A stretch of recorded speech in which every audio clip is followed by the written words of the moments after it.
Hello, everyone. Welcome to the Film for Fans podcast, your home for movie news, reviews, and movie fan views. That's right. This is the podcast from movie fans for movie fans. Welcome to the new year. I am your host, Ryan Dunlevy, and joined Almost. and joined once again by my co-host, Rob Dunham. Hey, everybody. We did not abandon you. We were just not. gone for a week.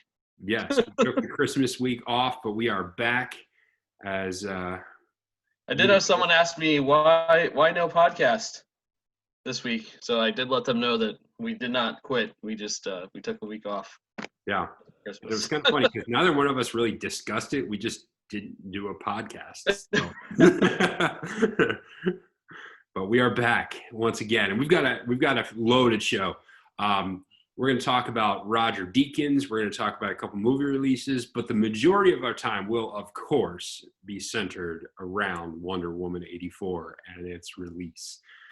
So, Rob, are you ready to get started?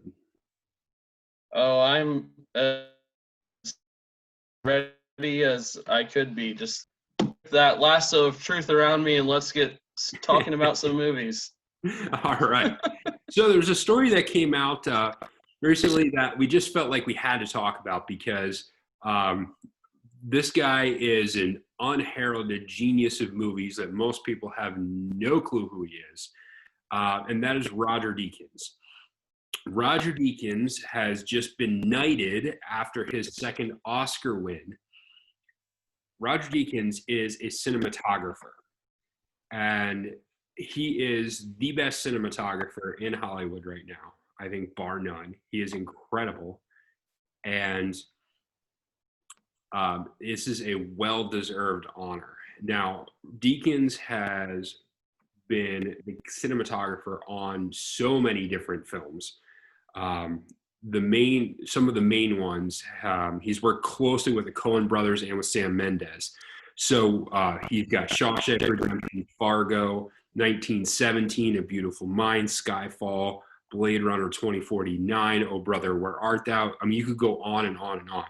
But the work this guy has done, and some of the work of laying out shots and working out how you're going to shoot something, just incredible stuff. And so he has rightfully been given his knighthood. Yeah, the guy's just an absolute monster when it comes to showcasing the writing and acting in a movie with the way he shoots it. And 1917 being the most recent, obviously, was just, in my opinion, incredible feat to be able to film a movie in such a way that it felt like you were basically on the shoulder of whoever was carrying the action the entire movie. It felt like you were in the movie. And the thing is that it looks so simple and natural, but the amount of effort that went into making it look that way is stellar. It's almost confounding to think about if you watch some of the featurettes or special features about how it was done. The amount of effort, detail, and just skill that went into it is phenomenal. And obviously, you mentioned a couple other ones like Shawshank Redemption. I think when a lot of people think of Shawshank Redemption, they think of Morgan Freeman, Tim Robbins, Steven Spielberg, and that's about where it stops. And I think that one of the best things about diving deeper into movies, like starting to study them, starting to pay more attention to some of these details, is you start to recognize people like Roger Deakins, the people who are setting the framing, getting all the shots the way they want them to be, and telling the story, because the story is just as much the picture as it is the writing. And you see that in Shawshank. I think it's probably the main reason why the prison itself feels like a character is because of how it was shot. And then we also talk about Skyfall, which we've talked about before. Just some of the scenes in that movie that are just haunting, and like you don't even need dialogue. It's just so beautiful the way it's shot that it conveys everything it needs to just with the frame. Yeah. So definitely worthy of the recognition he's receiving with this. Yeah, for me, like his recent works have just been on another level, and I think specifically of, as you talked about Skyfall, about 1917, and about Blade Runner 2049. Blade Runner 2049 is one of the most beautifully shot movies I have seen ever. It's an incredible movie, and Deakins' fingerprints are all over that entire movie. It's incredible, and so more people need to know who this guy is, and hopefully his knighthood will lead to that. Okay, so we've got. I just want to hit on a couple of other little movie notes before we dive into Wonder Woman.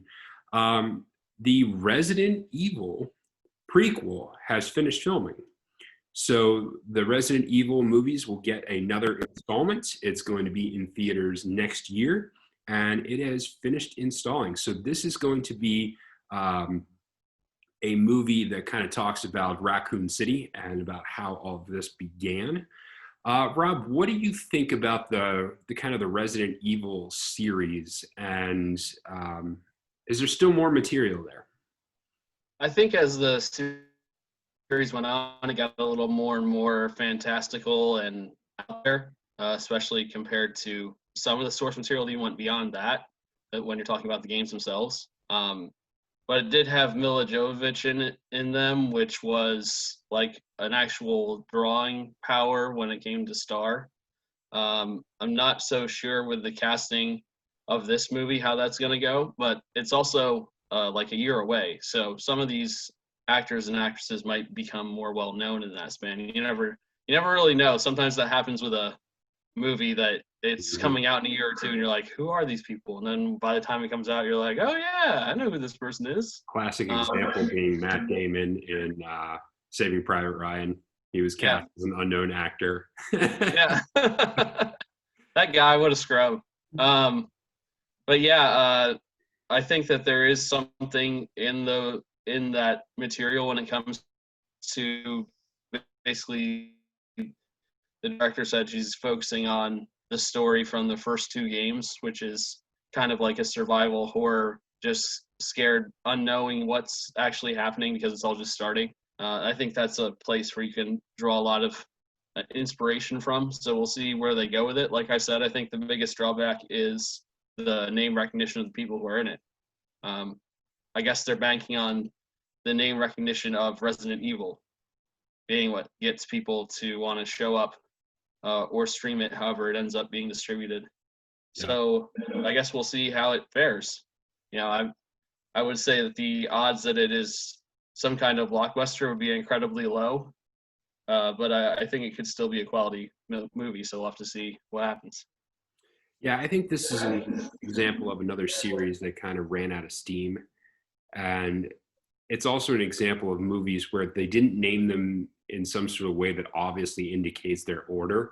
And I always get confused about which movie is when and in what order. And so I think just I don't know. So I think maybe that there's not a whole lot left in this, but I could be wrong.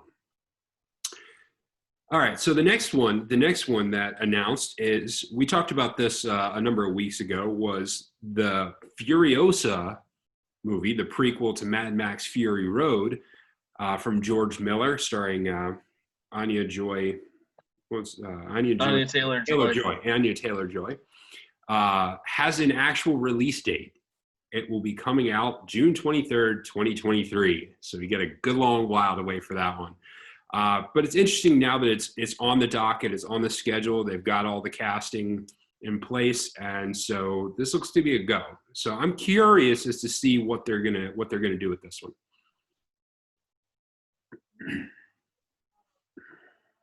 Yeah, I think George Miller has proven that he knows how to squeeze every last bit of life out of this franchise. I think the question for me surrounding this one, I'm the pessimist today apparently, but the questions around this for me are, like you said, how far away it still is. Like in 2023, are people still going to be clamoring for a movie about like side character in the last Mad Max movie? I mean, she was like the main.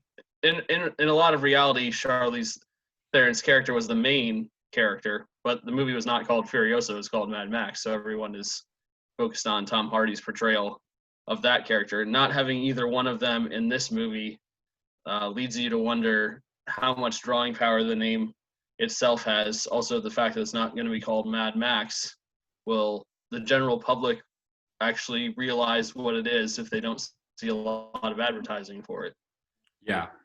Which, not to put everyone down and call them simple-minded or anything, but I think there is that danger that a lot of people might not understand that it's actually tied to the Mad Max series, because it might not be explicitly on everybody's minds.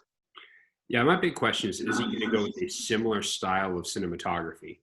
I think it was so unique what he did with the overdrawn out colors from Mad Max Fury Road that I'm wondering if he's going to continue that same pattern so that it gives some sort of kind of a visual cue that this is part of the same universe.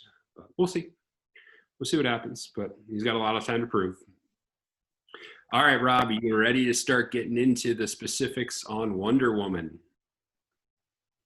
Let's put on our golden wingsuit and fly Kind to the of. Wonder Woman breakdown. Kind of fly. Sort of. More like float down from the sky. When we're not riding lightning bolts. Magically. So, but before we get into any specific breakdown, some numbers have come out. One of the curiosities about this is, what kind of, with the dual release between streaming and theaters, what would this do for the streaming content? What would this mean for movie theaters? And so there are some initial numbers out.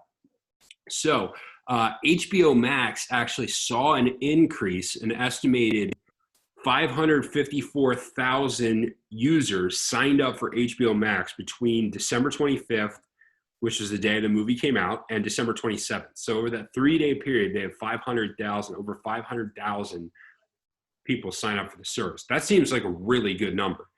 And HBO Max it's only a US release as opposed to Disney Plus, which we can mention that Soul came out and had really good numbers for Disney Plus. But over half of the people subscribed to HBO Max watched the movie. So it was clearly a big hit among the HBO Max crowd. And with 500,000 signups, that seems to be an indicator that it was quite successful for HBO Max. Now, it did also release in theaters, in which case it actually did a reasonable $16.7 million in theaters, considering the fact that Regal is shut down in several states, like, unfortunately, like the one we're in, Pennsylvania, where movie theaters are still shut down. That seems to be a pretty reasonable number. It's also done 85 million overall worldwide. So, Rob, what do you make of the numbers and the initial debut for Wonder Woman? I'm not surprised that there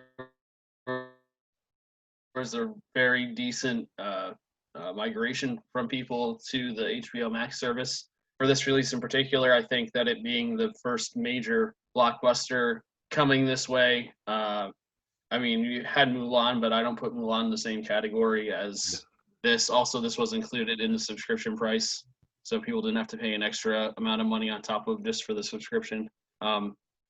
I think there are probably a lot of people who watched the movie who might not necessarily have gone to the theater and paid the price for movie ticket to watch the movie. I think one of the benefits of having the ability to stream it is that you can have 4 or 5 people watching the movie all together, and you're only paying that subscription price instead of paying 15, 20, whatever you're paying per person to go see a movie. Obviously, that's going to hurt the overall revenue of a movie, but it's certainly a more accessible way for people to come to it. And I think you have more people even people who might not necessarily be super interested in DC or superhero movies in general, who might just check it out just because they can. Yeah. If they already subscribed to the service for some other reason. Like if they're just a Friends fan, or if they just love Doctor Who and that's why they have HBO Max, they might just check out Wonder Woman because why not?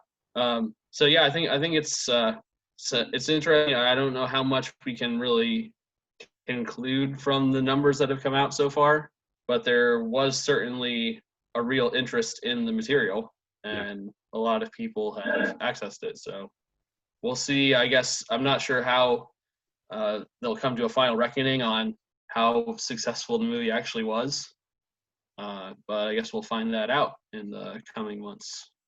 Yeah, and I think the thing that's gonna be interesting is you got people to sign up for Wonder Woman 84, but how many movies are you going to be able to rely on that happening? Like at some point, everyone who wants it's going to have it. In which case, all the movies that come out after that, you're not getting. I don't know how much more draw you're going to get. Like at some point, your market share starts becoming smaller and smaller. Like the amount of people you can actually still sign up becomes smaller and smaller, and then the movies that debut after that, you're not getting a big bump out of. So I don't know. We'll see. But I think it's good numbers. One of the things along with that is it was announced that there will be a Wonder Woman 3. It will also be directed by Patty Jenkins and will star Gal Gadot. So that was announced along with some of the numbers this week. So the trio of Wonder Woman, Gal Gadot, and Patty Jenkins will continue going forward. So not really that big of a surprise that they're going in that direction. All right. So shall we get into the movie itself, Rob? We shall. All right. So before I just want to lay out for the listeners how we're going to do this. We'll talk about our initial thoughts and opinions of it without giving away spoilers. So if you just want to get our basic take of what we thought of the movie without any spoilers or any specific content, we're going to start out with that, and we'll give you a spoiler warning when we start getting into the specifics about the movie, and then you'll be able to see in the notes of the show how far you got to skip ahead if you don't want to catch the spoilers. All right, so let's talk about it. Wonder Woman 84. Initial thoughts, initial impressions. What was your reaction? Well, I was incredibly underwhelmed, to put it mildly. Yeah. I had said, and we haven't talked about this yet, so I don't know what your opinion on the movie is yet. But I had said the last podcast, I think, when we talked about what do you think the movie's going to be like, and I had been like kind of nervous or hesitant because I just watching the trailers, I didn't see I didn't see a great movie in what had come out so far. I saw a movie that might be pretty good, but I didn't see anything like mind blowing or anything amazing. Mm-hmm. And I feel like I was right. I find it very interesting that they've already announced that there's going to be a third movie with the same director, because I don't think that, and I'm not sure who's responsible actually for the writing, so I can't blame it all on the director, but to me, the writing of the movie was really bad. And I thought that Gal Gadot was not as good in this as she was in the first one, which is also a little bit worrying because she was really I think in this one she was called to carry it more from an acting side than in the first one, and I don't think she did very well. And so I'm worried for them that they are seeing like the success that it's having on streaming and not taking into account some of the things that I had said as mitigating factors. Like some people might be watching it just to watch it, or some people, might be watching it instead of having to pay the full price for a movie theater. Because from what I saw, I feel like this is going to turn a decent amount of people off from wanting to see a third one. And that's really harsh for an opening assessment, but that's just how I feel about it after having watched it. Yeah, if I were to describe it in a word, I would say it's a mess. It's a bit of a mess. There was a lot left to be desired in this movie. There was a lot of questions that they created that they didn't answer. It's pretty clear that they did not have a good plan as to what they were doing and where they were going with it. And And I agree that I think the writing was probably the worst part, the directing, the second worst part. And nothing about this was anywhere close to the level of the first one, which I want to come back to at the end when we start talking about what this means for DC going forward. But yeah, this was a far inferior film to the first Wonder Woman, and there's just no way around it. And like you said, I don't know if they're going to get the right kind of feedback. That I don't know how they're going to assess feedback on movies under the current environment, but it is, yeah, it's troubling because I thought that Wonder Woman had the potential to really be the signature character for DC going forward. I thought there was so much potential in what they had with Gal Gadot and the Wonder Woman franchise, but I don't know. So I would say, I mean, is it worth checking out, worth watching? Sure. I mean, it's not the worst movie in the world by any stretch of the imagination. It has entertaining moments, but do not expect to be very impressed with it. It's funny because like after I was done watching the movie, I was like, I don't feel like this is as good as the first one. And then in the back of my mind, I started wondering, like, was the first one as good as I thought? Like, do I misremember this? Like, was it really not that good? So I went back and watched the first one like the next day, and I was like, this is so much better than what I just saw. Why didn't they make another movie like this? I have a theory about this that I want to come back to at the end. So I look forward to it. Yes. Yeah, this is one of those situations where afterwards I was like, that was okay. And then the more I thought about it, the worse the film kept becoming in my mind. The more I broke it down, the more I thought about it, the worse it got. Like, it's like the reverse Tenet. Like, the more I think about it, the more I watch it, the better it gets. This is like, the more I think about it, the worse the movie gets. Because I just keep finding more and more stuff that I'm like, what? Why? How? For me, it's having initial thoughts and then going on to the movies subreddit on Reddit and seeing like everyone else having the same thoughts. Yeah. Like, just kind of amplifying them in my mind and make me realize, no, I'm not crazy or the only one thinking this stuff.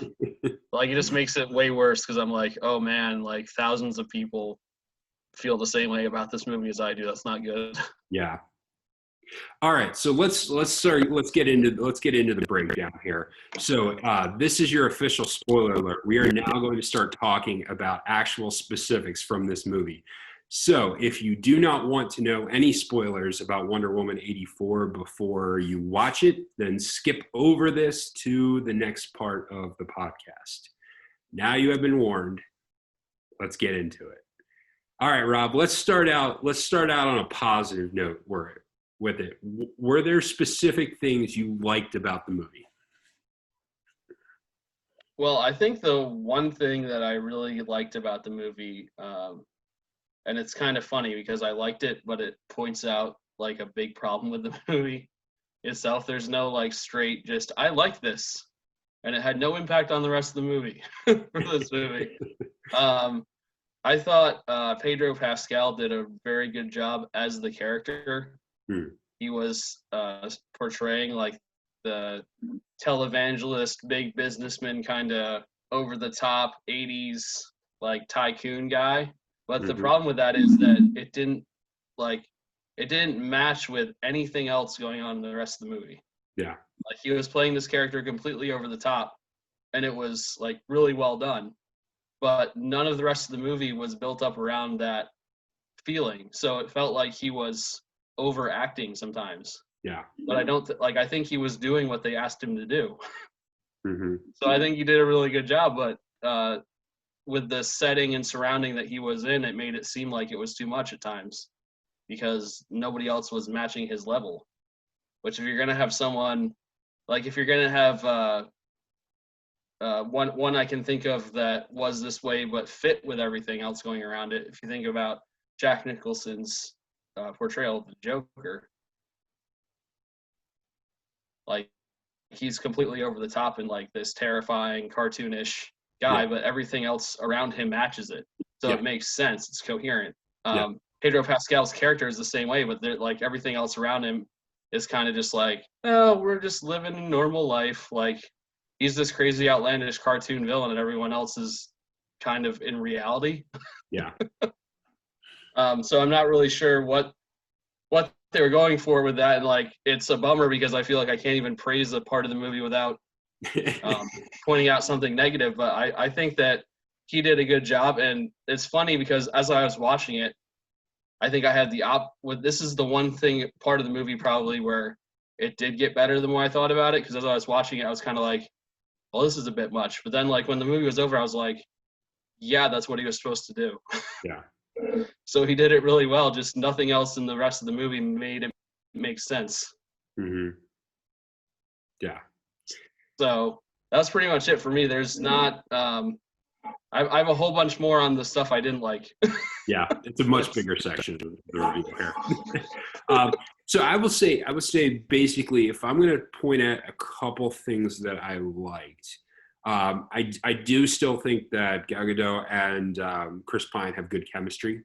Like I think they're good together, and I think you care about their relationship because of the way the two of them act. So I think that piece of it's pretty good. I do like they didn't hit on it very much, and they didn't hit on it very well, but the idea of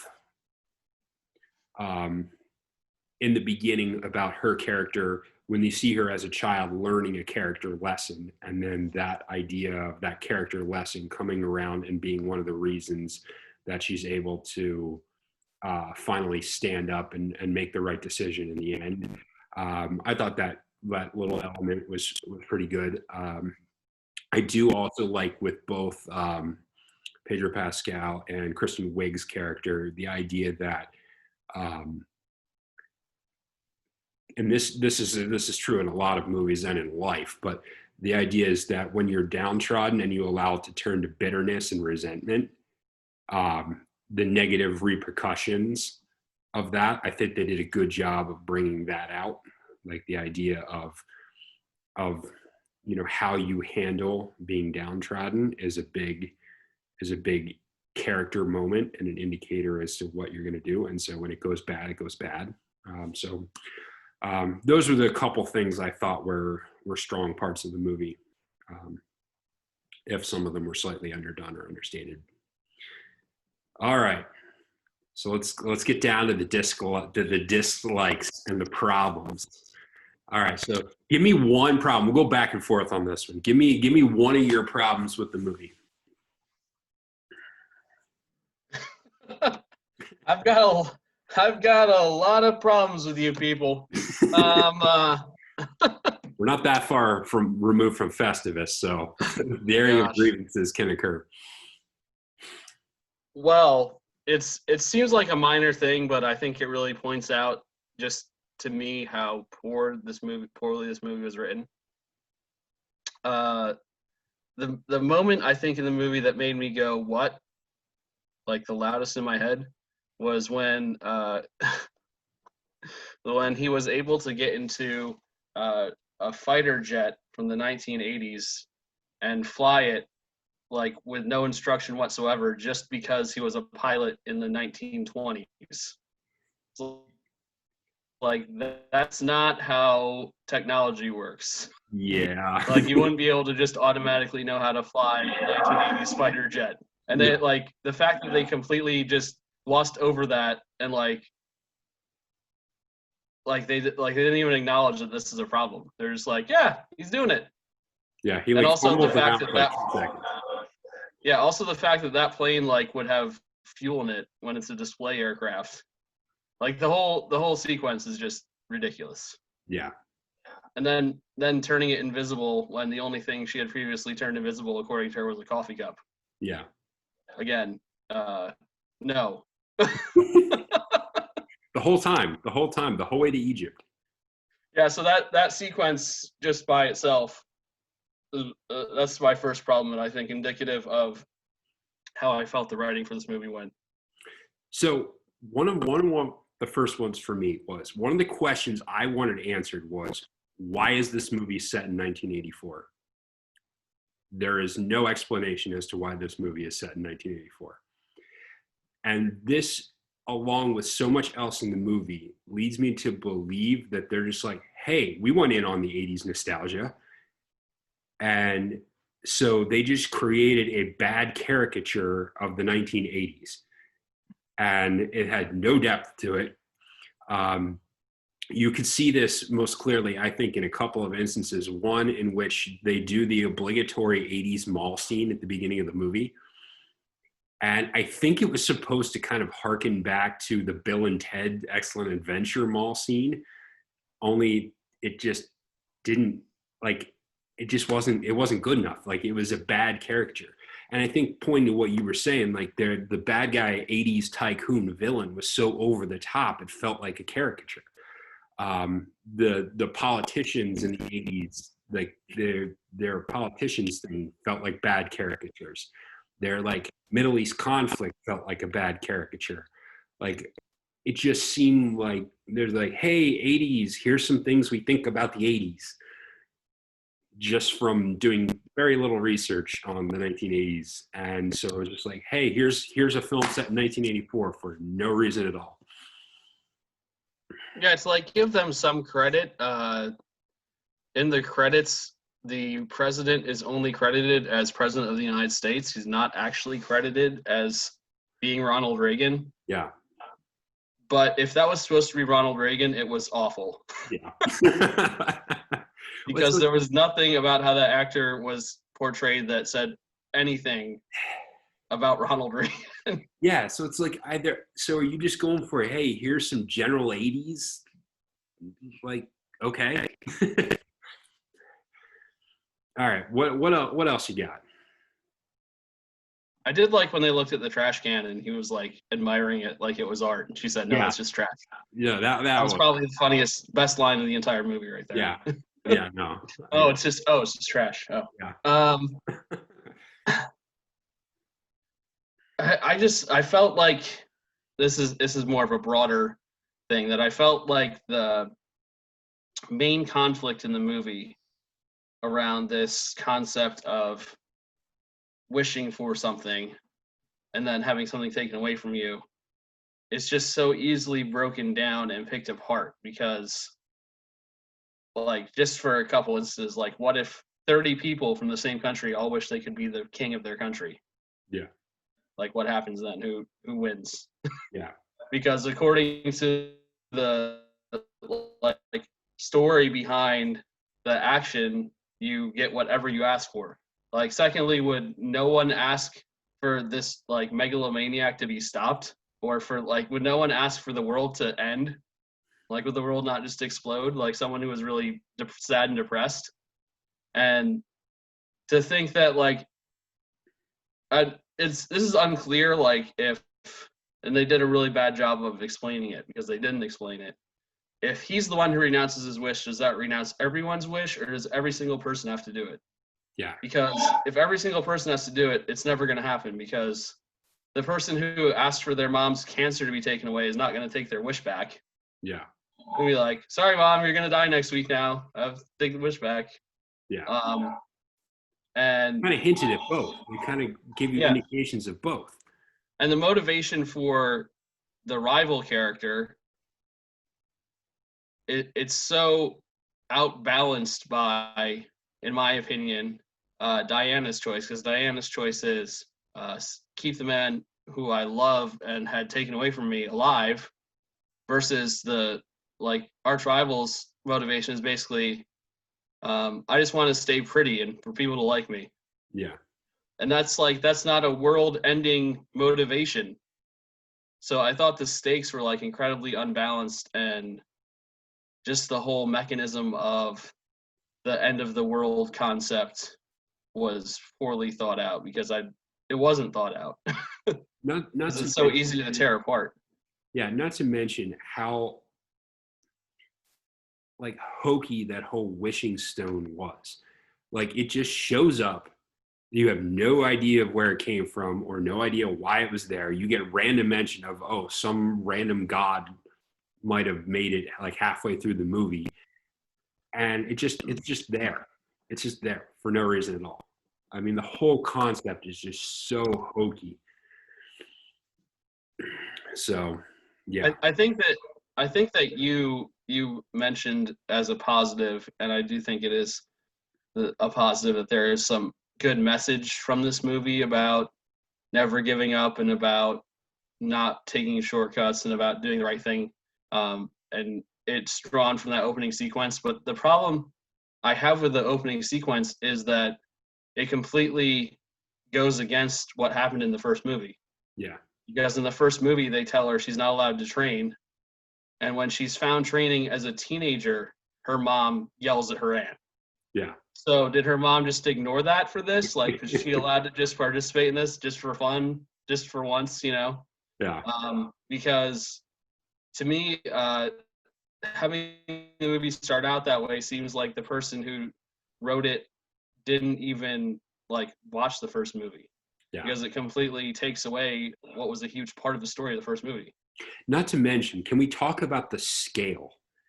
Like in the first movie, you get a few dozen Amazon warriors. In the opening sequence of this one, you've got an entire stadium full. Like, what are we talking about here? How is there now like an entire stadium full of these Amazon warriors? Like, they must be visiting from the hidden island next door. Yeah, I mean, my goodness. So my next complaint about this is the character of Diana really just spending 70 years pining for Chris Pine. Chris pining. Yes. I mean, really, like 70 years. I mean, that seems outlandish. Like, yeah, I understand. Did this person? What were you saying? Yeah, did this person just sit around this whole time and not experience a single ounce of joy in the rest of their life? Yeah, I mean, are we really? I mean, that's half of her plot line for this movie is the fact that she missed Steve so badly and wanted him back and then has to give him up. But we're talking about a 70-year time gap. I mean, that's just not realistic. It's not realistic. I mean, sure, he will always be a part of her life and a part of her story. But that is really, I mean, that's really selling her short, that she's just going to sit at home pining for this guy for 70 years in between and doing nothing and having no joy and no fun. Like, I just, it's not realistic in any way, shape, or form. Yeah, the one thing I said as I was watching it was, so if she's somebody who doesn't age, you would think she'd have to change jobs like every 15 or 20 years because people are going to pick up on that. So why couldn't we have like a sequence at the beginning of the movie that showed like little snippets of like what she's been doing this whole time? Yeah. Because I think that might help fill in like where that motivation, that emotion comes from. Like maybe show her having some bad experiences, trying to love other people. Give us some kind of depth to it instead of she's just the big sad still. Yeah. You know, after he died in an explosion 70 years ago. And I think it just goes that goat kind of falls into maybe my biggest problem with the movie, which is just that I think that Gal Gadot just wasn't very good. And that was probably the most disappointing thing to me because I thought she was quite good in the first one. And it seems like being asked to carry more of an emotional and leading load in this movie was too much for her to do well. And I'm kind of surprised by that. So that's probably why it's the most disappointing thing to me about the movie. Yeah. Yeah, and I can see that. I think part of my, I mean, I think you're right. I don't think you're wrong. Part of me is trying to, like, if I were to assess blame for that, I'm not sure how much of it falls on the writing and on the director. Because I find so many problems with the story itself. Part of me wonders, and with the directing, part of me wonders if that is a bigger factor in her performance. But you're right. It wasn't up to what I expected from her. I think that's kind of like parallel to the Star Wars prequels, because I don't think that the actors who were in them were as bad as they come across in the movies, and I do think a lot of that has to do with how it was written and how it was directed. So, they're all part of making a movie that's good. It's not all on just one person. Yeah. So for me, the next one is we have to talk about the fact that they gave absolutely zero explanation for why Steve comes back in some random dude's body. Yeah. Like, no explanation. Why is that a more plausible thing than just the normal Steve coming back? I mean, if he gets his wish granted, if she gets her wish granted, why is he in someone else's body? And they spend literally zero time even asking the question of why am I in some other dude's body? Like, they have him look at it and they tell you that he's in some other dude's body, but they just all accept it and move on like that's perfectly normal thing to happen. Yeah, she's perfectly fine with just being with this guy minutes after finding out that it's actually him in the body. It's kind of disturbing. And the fact that his character in the first one is like a spy. So his death would not have made like this giant news all over the world that everyone would know what he looks like and everyone would know what he did. So his appearing in her time nobody would turn their head and be like, "Oh my gosh, he's back," because no one would know who he is. So why did they have to use this mechanism? It doesn't make any sense to me either. Well, and why this guy? Like, it's just a random dude who shows up. Like, he doesn't appear anywhere else in the movie. Just a guy walks in and it's now Steve. And there's no reason as to why this particular guy. And then on top of that, at the end of the movie, the actual guy, freed of Steve's consciousness, shows up and talks to her. And you're like, well, what is that? Like he doesn't remember clearly. Why is he here? Like, I don't understand. This makes no sense. Yeah, as you can tell, there's a lot of this movie that's very confusing. Yeah. Oh, my minor detail, I guess it doesn't need to be explained, but it would have been helpful, is why is the Latin American bad guy's son like 100% Asian? Like, there's no explanation given at all for that. It's just kind of, here's my son. Yeah. He looks nothing like me. Yeah. and like a big thing in what should be a big thing in this guy's character and the son's character is the fact that his mother is not around, and that's not explained whatsoever. Yeah, it's kind of like it's your weekend. Yeah. Oh, okay. Like, what's this kid doing the rest of his life? Yeah, there's so much more depth they could have provided for the character to give us a little more emotional weight to make us actually care. Mm-hmm. And they didn't do it. And I just think there's a whole lot of things in this movie they just didn't do, and it feels like it's not done. It's not a finished product. Yeah. And even the special effects are underwhelming, which you would think for a movie with the kind of budget they had and the space it's in, that would be the one thing that would be like almost unassailable. But like there's a lot of it that's like, really, that's what they decided to go with, like with Barbara's portrayal of the cat person. Like, it just seemed really like half baked and not finished as far as special effects go. Like the whole wingsuit, golden wingsuit moment, which should have been really awesome, was just kind of like, oh, so they literally just put that in there so she could put the wings up one time. Yeah. Cool. And it seemed more like that whole wingsuit thing was merely to introduce the fact that they want to bring back this other character. I mean, also, like, I've seen some people who are more cynical than I am, but who might have a point that they're like, yeah, the wingsuit thing was put in so that they could sell toys with the wingsuit. And, it's hard for me to argue with them about that because it really didn't do much. Yeah. Yeah. So, like I said earlier, I'm just not sure where they go. Yeah. From here, because I just don't know what you do now. Yeah. So, and that kind of good segue into where does this leave the DCEU? And I think I'll get into my theory here right now. If we look at the DC movies since the end of the Christopher Nolan era, what we see is, what are the three best movies that they've produced in that time? They are Man of Steel, Wonder Woman, and Aquaman. What do all three have in common? They are all origin stories for their characters.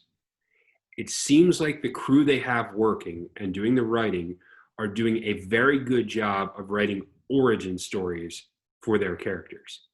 The moment they have to leave the realm of their origin story, they have zero idea what to do with any of these characters. And that's why every single one of the other movies are an absolute mess. And I think this is what their problem is. They have no direction whatsoever. So the only thing they're capable of producing is a good origin story. And I don't think we've seen anything close to something that's something you can move forward with.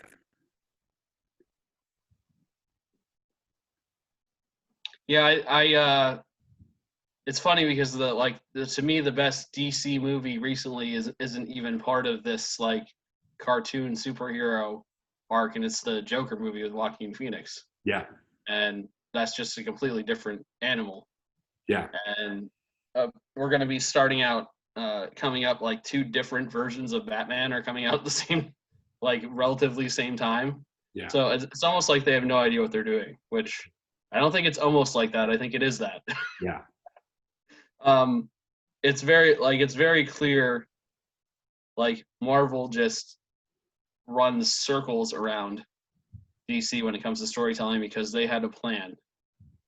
And I think that's a very impressive thing, because I don't think when the first movie came out, they necessarily had a plan, because when the first movie came out, there was a lot of uncertainty. There was a lot of questions around it. People didn't think Robert Downey Jr. was capable to be a main star. A lot of people didn't think that. A lot of people thought no one was going to be interested in Iron Man. And yet they took that and built a 10-year plus long story out of it. And it seems that every single DC movie has kind of just done their own thing. And it's not like coherent is a word I really like when it comes to trying to get a whole bunch of things together, whether it be like a sports team trying to progress down the field. You want everything you're doing to be coherent. You want it to make sense. You want people to know where they're supposed to be, like where they're going to be going, what's going to happen. And you want the same thing with what's supposed to be a giant like franchise and universe. And it just doesn't seem that way with the live action ones. I mean, their cartoon universe has been pretty decent, but people, like the general public, aren't invested in or even know about a lot of that stuff. So their only engagement is like Suicide Squad, which is going to be like brand new again after the first one was underwhelming. So like at what point are people still going to care? Yeah. Like I really don't know what you do with the third Wonder Woman movie, because I don't know if people are really going to care about it. Yeah. I think a lot less people are going to care about it than we're excited about this, which is unfortunate. Yeah, and I think there was some hope after Aquaman, and there was some hope that they produced a couple of decent movies recently, that they'd be able to get their act together and actually move in a positive direction. Unfortunately, I think ultimately Wonder Woman 84 dispels the notion that they know what they're doing. So, all right, I think we've got to put it to bed and move on.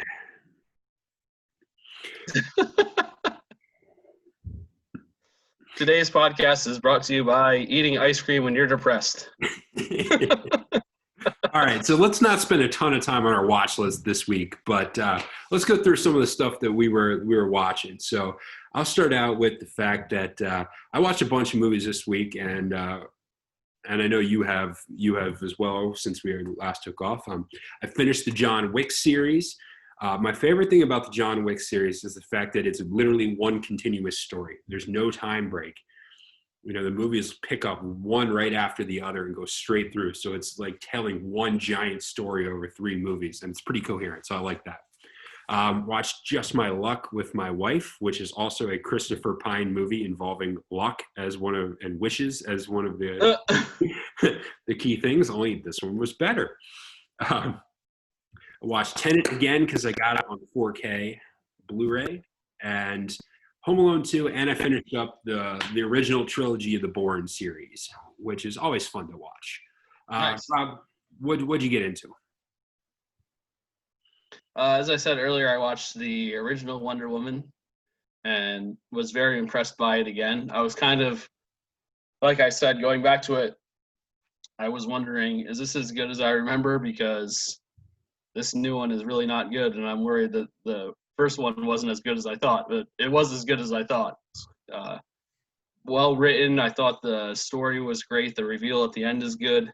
The special effects are impressive. Like, it's just a really well done movie, and I'm really surprised that 1984. Really surprised, in a bad way.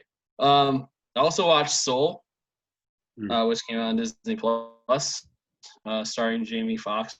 This is the main cartoon character who gets the break of his life as a musician, a performing musician, jazz piano player, and proceeds to like die.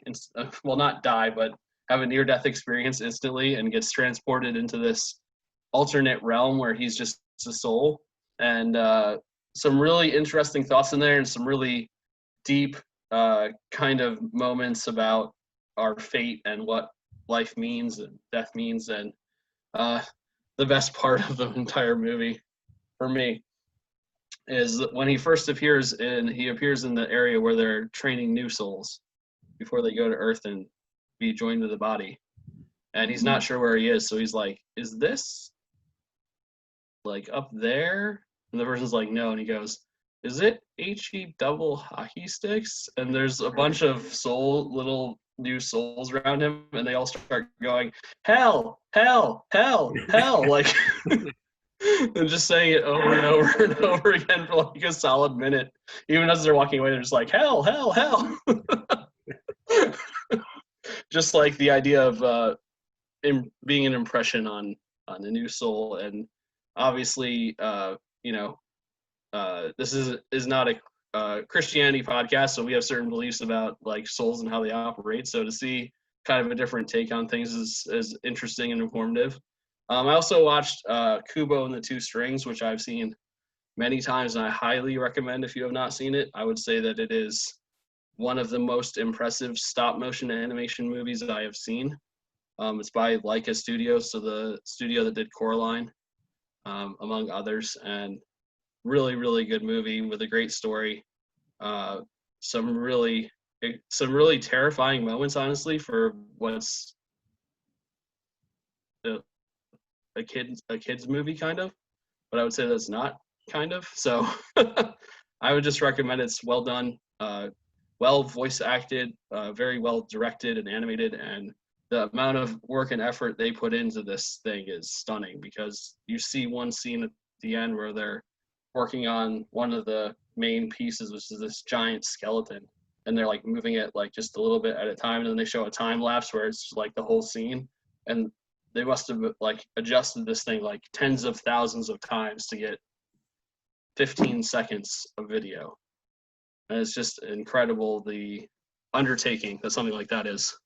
The best line in that movie, spoiler alert, is when they're fighting the skeleton thing, the one character who is actually an insect, an anthropomorphic insect for some reason, he points at the skeleton and he goes, I got a bone to pick with you.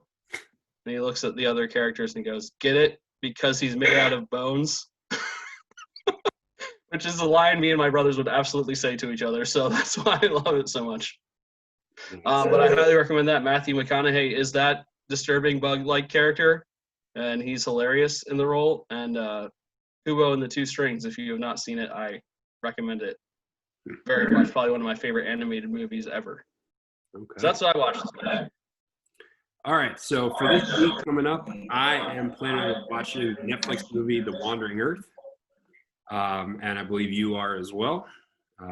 So looking forward to a sci-fi good sci-fi movie. And then I'm going to take a tour through a couple of my favorite Roger Deakins cinematography movies, which talked about 1917 and Blade Runner 2049. It's been a little bit since I've seen him, and I just got 1917 on Blu-ray, so I am intended on watching those. What are you watching?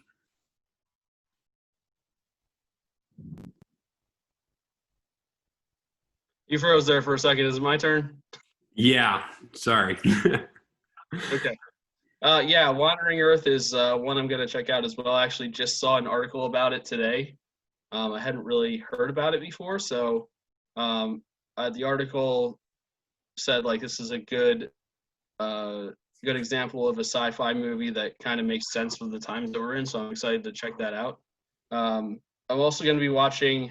I've had my eye on this for a little while, but haven't watched any of them yet. On Amazon Prime, they have a series, Welcome to the Blumhouse, which is Blumhouse Productions, the studio that's known for their horror thriller genre. They have a set of movies, and they're releasing them 4 at a time. They've got 4 out now. There are 4 more coming out next year. But the idea is that all of the movies take place in the same house. And I think that's really fascinating. And the movie series is called Welcome to the Blumhouse. And the first 4 movies that are out now are called Nocturne, Black Box, Evil Eye, and The Lie. They're all out now on Amazon, and each one takes place on one of the stories of the house. So I'm really interested to see like how they approach that, how it all ties together, what kind of story they come up with that. Also, not movie related, but something I'm going to watch is I have not seen a lot of the original Twilight Zone, which is probably like unacceptable. I probably should have by now, but Sci-Fi has a marathon of the Twilight Zone, started at 6 o'clock this morning and is going until 6 o'clock Sunday morning.